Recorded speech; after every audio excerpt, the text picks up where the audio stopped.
Obviously, my dad and I are incredibly, very, very close.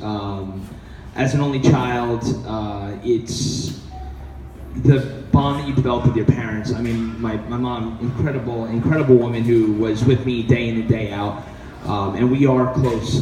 But there's something about a father and a son that just,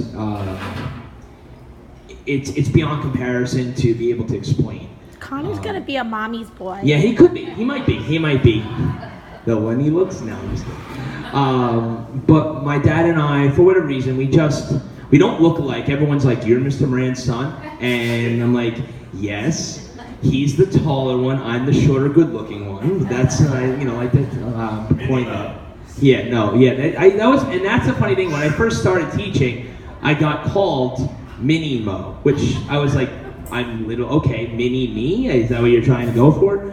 But a couple things before I do my final thing that I did for Dad. So my dad, I watched him as a teacher for pretty much my entire life. And he always said to me, well, what do you think about teaching? Would you ever be a teacher? And I was like, dude, I watch you every single night at 10 o'clock go upstairs and grade papers until 11 o'clock and just be miserable. Why in the world would I ever do that to myself? And he's like, yeah, but it's more than that. I'm like, no, I'm never going to do that to myself. I mean, why would I ever become a teacher? So literally, I'm in college and we're walking. I'm at Syracuse, and he literally says to me, you really like broadcasting, but what about teaching? And I'm like, no, dude, like I'm gonna go into TV. That's what I want to do. And he's like, yeah, okay, sure, but what about a minor in teaching? And I was like, also not going to happen. So after I graduated from Syracuse with a communications degree, which my dad busted his rear end to basically pay for 4 years of Syracuse University for me. And I can't thank enough to him and my mom for what they did for me for that. I said, I don't have a job. And he goes, well, listen, what about being a substitute teacher? And I was like, well, I like eating, so I guess I'll try it, right? So I started subbing in the district. He goes, listen, subbing's not as easy as you think. You don't just stand there and read a newspaper. And I was like, some do. Some? Wait a minute. You mean the guy in high school that just sat there and said, shut up, and put and literally put the newspaper in front of his face? That's not what you do? He's like, no, you really actually have to do something when you go and substitute teach. I'm like, crap, what did I sign up for?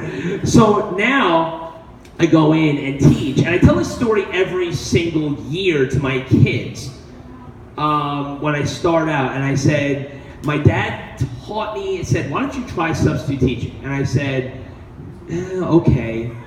And I absolutely fell in love with the job. I love what I do every single day. I tell my wife, there's days I come home and I complain. We all do. There's like that one kid or 3 kids that are like, But I love what I do on a day in and day out basis. And that tells me something, that my dad knew exactly who I was for a long time before I even knew who I was. And he kept guiding me. He kept guiding me and saying, hey, what about this? Hey, what about this? And he knew exactly where I should end up. And that's what a great father does. He guides you to be successful. He guides you to be great. And that's what my dad did for me. He guided me to be great. And in the position that I am in today, in this district, with these people, and I can't thank him enough for the position that he put me in, because I wouldn't be who I am without him guiding me every step of the way. So, thank you, Dad. Thank you for doing that, because the mark of a teacher is not just the students you teach. It's the life lessons and teaching on a day in and day out basis. That's what a teacher does. They take a person, they take a soul, an individual, and they guide them to learn about the world about themselves. And that's what my dad did for me.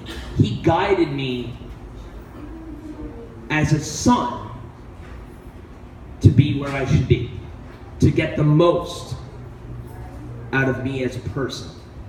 And that is what the true mark of a teacher does. So as you know, obviously, the old man likes to sing songs. He likes to sing parodies about certain songs. So I was like, well, if it's his retirement, I suppose I have to return the favor for him. God help me getting through this. Just bear with me. Here goes the microphone. Thanks a lot, John.